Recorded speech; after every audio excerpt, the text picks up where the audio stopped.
seperti apa? Apakah ada musyawarah kan di tingkat masyarakat? Bagaimana kemudian nanti kalau masyarakat tidak sepakat? Itu yang dipertanyakan, Pak. Bukan ngambang. Masalah bayar membayar itu urusan lain. Ini kan persoalan kita bermusyawarah, persoalan mencari jalan tengah, solusi daripada apa yang dimusyawarahkan. Bukan main asal. Kalau kita tidak mau, ambil kunci kita ngomong di sana. Jangan main begitu, Pak.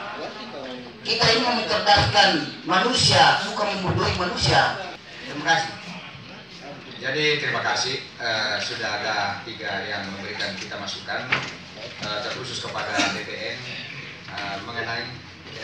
mengenai masalah hasil dari tim imparsial itu, apakah itu memang betul diserahkan kepada kita untuk dianalisa selanjutnya.